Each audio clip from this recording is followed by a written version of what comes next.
If we elect collectively to upgrade the English language to a higher frequency through our linguistic creativity and naturally occurring verbal eccentricities, then ultimately words may be more connected through sound than through meaning.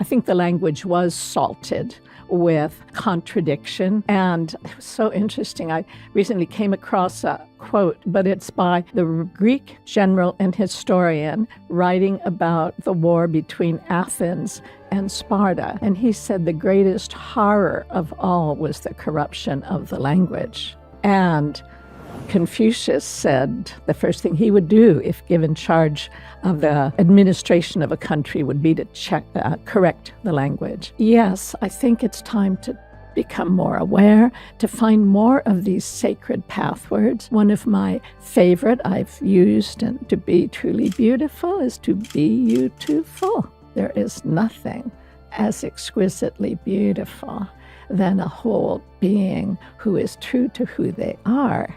And it's so funny, the word noble, I mean, it's self-defining. It's like noble. I have a poem on the letter I, because just as we have two eyes on our face, there are two eyes in the alphabet. And they talk about our higher and lower self, the yo-yo effect. Let's look at the word coincidence. And what it's saying is a coincidence. And we don't know what is the force we're working in because we're so ignorant. I mean, we are a fish in water, but I think in our case, rather blind to the substance in which we dwell. I think we're living in an echo chamber and a hall of mirrors, and that language is constantly echoing and reflecting either cultural consciousness or innate human wisdom. And because we have been deafened to our definitions, we are clueless.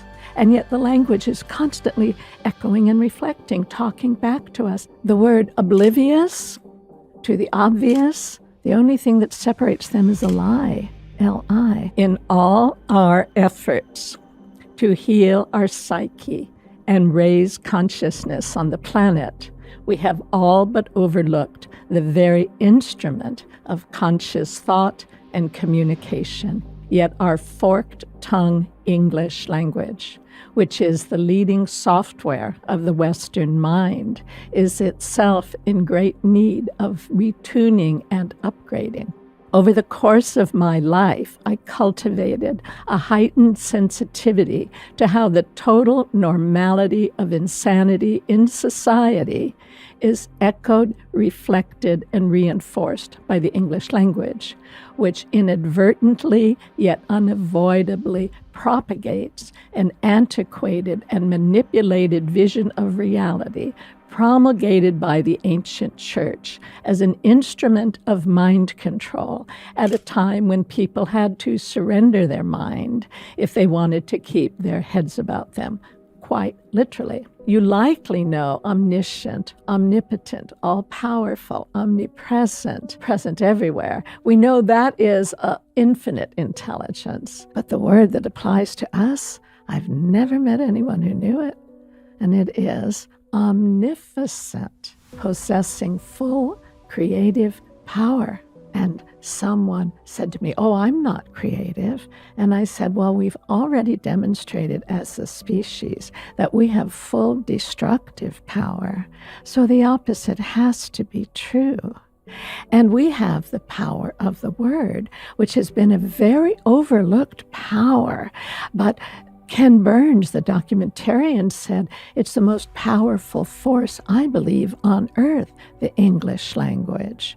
And the English language is the language of the birds, this mythic language, that the possibility of speaking and having the lag time between pronunciation and experience kind of evaporate or fall into divine timing rather than you keep tripping over your tongue, contradicting yourself or, letting yourself have a verbal outburst at somebody in order to relieve the pressure of the upset, only you're stuck with that nasty taste in your mouth, deaden your sensitivity. I mean, these things are so alive in us, and they are vital creative forces, and become clearer and clearer of the programming, the stuff that gunked up the system, so that we have no impediments to the full expression of divine aliveness, that we use the word to communicate with others. I like the word communication. We have the word thought. People don't notice there's also the word mentation. I mean, the language is playing us. It's like we're in a big organ. I'm going to find what my own rhythm is. Whoever holds the highest intention holds the highest frequency. There's this evolutionary impulse now to come together as a superorganism, and where every person is themselves to the fullest, sounding their singular note in the universe, contributing something that no one else can, that creates a universal harmony that lifts life for everybody. That's one vision. I call that the real commonwealth.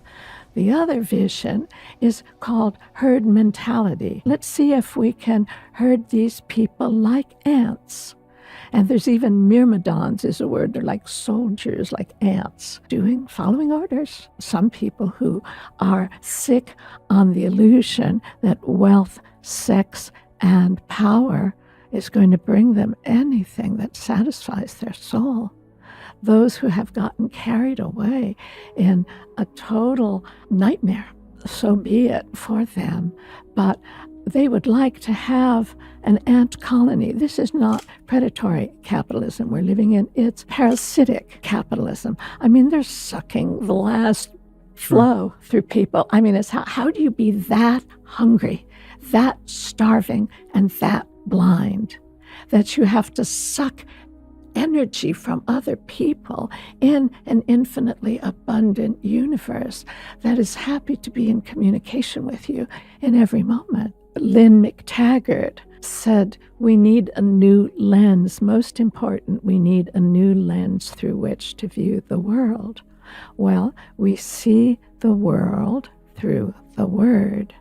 A new lens means the need to tune up the language, tune up the false notes, so that they're very resonant, so that they play this human instrument in a way that is scintillating, that is going to have me singing my high notes. So tuning up the language and reinventing my invention for the pleasure principle. As we get more refined, our pleasures are more refined and more intense and more forever. I do agree that the universe was created in the pleasure principle.